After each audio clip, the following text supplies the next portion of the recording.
जय श्री कृष्णा। राधे राधे। आज का सवाल है कि नवरात्रि के समाप्त होने पर कलश पर रखे नारियल का क्या करें।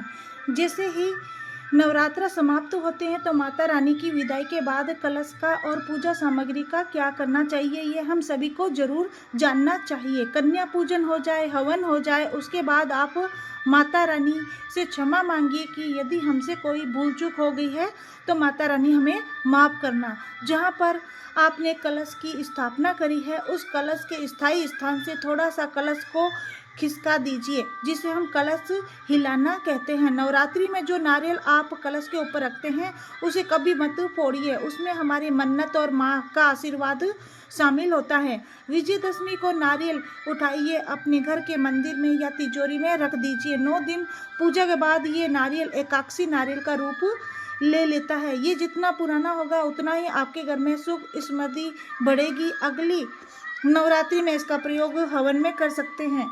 और दूसरा, नया नारियल से घट स्थापना करें। अष्टदल यानी चावलों का जो आसन है उन चावलों को घर में हर जगह छिड़क दीजिए।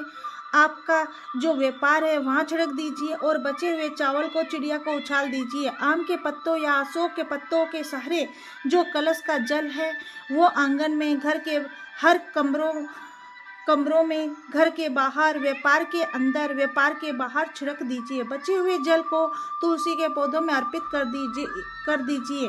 इससे क्या होता है कि पूरी जगह पर माता रानी की कृपा बन जाती है। कलश के अंदर जो सिक्का रखा है उसको अपने पर्स में या तिजोरी में रख लो। व्यापार का कोई गल्ला हो वहाँ पर रख दो, लाल या पीले कपड़े में बांधकर, जिससे पूरे साल आपके घर में पैसों की कमी ना हो। और कलश में जितनी भी पूजा सामग्री है वह सब पीपल के पेड़ में या नदी में प्रवाहित कर दीजिए। जैसे सुपारी, लौंग, इलायची, कमलगट्टा, अशोक के पत्ते, हल्दी का गांठिया, दूब, उगाए हुए ज्वारे, थोड़े से ज्वारे तोड़कर अपनी तिजोरी में रखना है।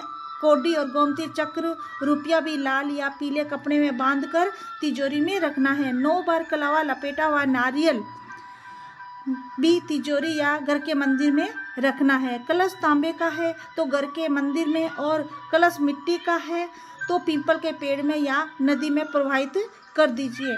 नारियल पर रखी हुई लाल रंग की चुनरी को भी किसी कन्या को दे देना।